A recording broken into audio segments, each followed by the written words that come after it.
What's up everybody and welcome back to the channel. Not a guide video for the First Descendant today, but rather a discussion that I've been having recently on my streams with people in the audience, and just in general a thing which I think will become an issue for us down the line as this game keeps developing and new content keeps getting added to it. Now, I think it's safe to say that there are some things in the game from a grind perspective which probably frustrate a lot of people. If it's the low drop rates on certain things being as low as 3% or 6%, meaning that it gatekeeps you being able to make your builds really strong, or just in certain cases where it feels like something that has a chance of 20% of dropping but basically never ever drops, it more feels like 0.20%. that is definitely something that causes frustration. However, I feel probably the thing that is the most frustrating and the most time consuming and can really burn you out is really finding the perfect reactor for your build.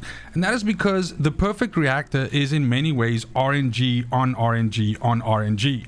And what I mean by this is, look, generally speaking, when you are building out your character, you are looking for, and this is true for almost all cases, in very few cases you have descendants where the reactor doesn't really matter all that much because most of the damage is going to be coming from your weapon.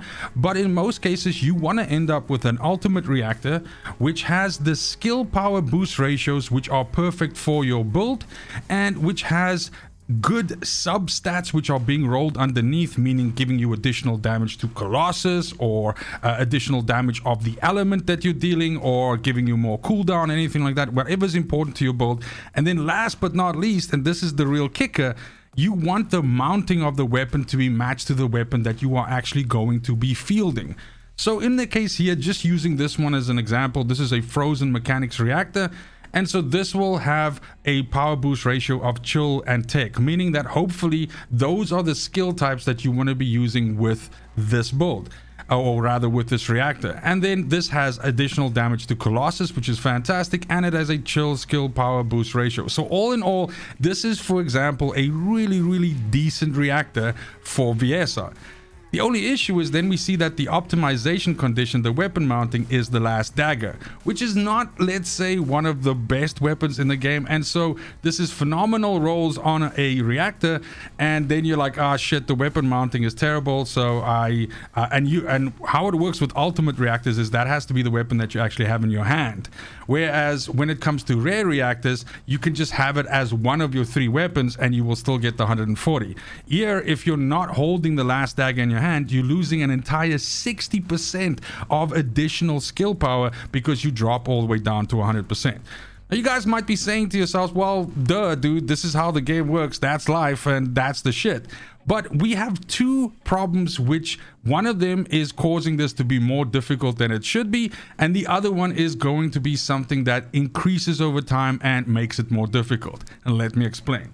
What we also unfortunately have in the game is the fact that due to the itemization of reactors and how they work, that you can have substats, you can have rolls on things which aren't actually applicable to this reactor or in no way makes any sense. So I'll give you an example. This is a purple reactor that rolls chill and tech in its skill power boost ratio, but then rolls in its substats as singular and non-attribute. So that's of course meaning that this reactor is, even though it rolled 2 legendary stats on it or ultimate stats on it, this is kind of like busted because currently there is no descendant in the game. Who knows, maybe they add some weird descendant down the line that can benefit from something like this that has multiple elements or something like that.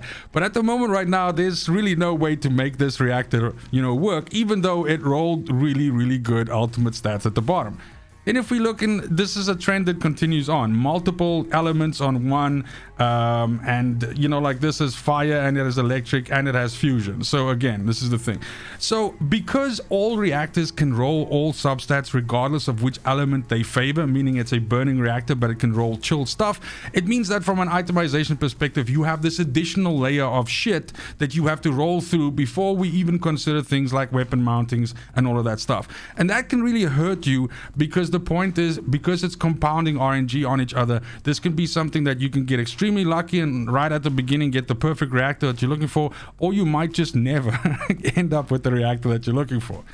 And then the second issue, and this is something that's only really going to become a problem later on in the game, is we now know that obviously the roadmap for the game has been available for a while, and we know that we're getting new descendants, but we're also getting new weapons. And what I mean by that is, of course, we have in the game, we have these lovely ultimate weapons, and a lot of the times these are your best in slots for depending on which build you're trying to do. It's not to say that you can't make something like a build work with purple guns, and certainly some of the purple weapons are super powerful, but really these weapons are build defining and oftentimes can really give you massive bursts of power, especially if you spend some time on developing them.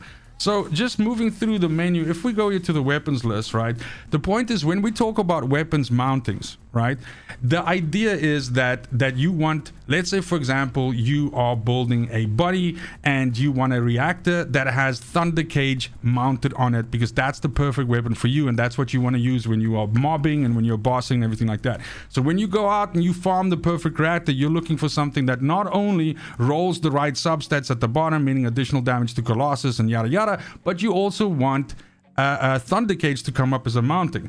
Now, thunder cage is a general rounds gun, all right? So if we go here and we look, you'll see that when a ultimate reactor, a yellow reactor rolls, you are competing with all of these other ones for a potential thunder cage to drop. So there's thunder cage, but you're competing with Python, Fallen Hope, Last Dagger, Albion, and Enduring Legacy, and Final Masterpiece, and Divine Punishment. So there's already like let's say a super slim chance of you actually getting a thunder cage. Now, this issue is less prevalent as you go into the other categories, because there's just less of these weapons, but therein lies the problem. As the developer keeps adding more and more weapons to these pools, and we'll be getting at least one a season, it will just further on dilute the chances of you getting the exact one that you want. And this will, over, let's say, the course of like 4, 5, 6, 7 seasons, become a situation where it really is, even like more so than now, an absolute fucking, like roulette roll to see whether you actually get the weapon that you're looking for. And it's really going to make it super, super difficult to kit out descendants with specific reactors that you're looking for at that time. Now, because I don't just want this to be a video that's just complaining about the situation and what can be done and so on, I believe that there are certain steps that the developer can take to actually deal with these issues or start addressing them. Now, firstly, when it comes to the itemization on the reactors, I think a step in the right direction would be to actually limit the skill rolls within the pool that the reactor is pertinent to. Well, this will mean that you will not have situations where a frozen reactor rolls fire damage or rolls toxic damage or something like that. And just by stripping a few of those out of possible rolls, or like for example, this is a chill in the tech, so it shouldn't be able to roll like dimension, or something like that.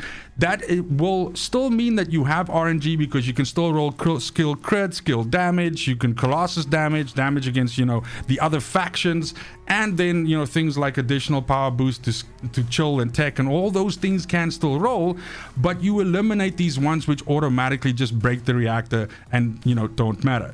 That will decrease the pool size, which means the reels will start making a bit more sense, and it'll kind of like hit better. The second thing is actually something that I'm doing right now, and if you think about it, it makes a lot of sense.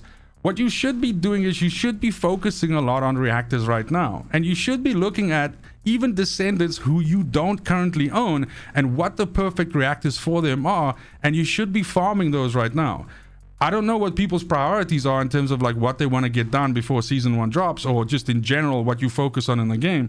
But I would say that you should bump reactor search to, let's say, nearly the top of the list, because as time goes by, this will just get more and more difficult, and that's the point that I'm trying to make. In season 1, after that weapon drop, and guys, this is at the beginning, it's not going to be that huge of an issue, but 5, 6, 7, 8 additional new weapons later, it will.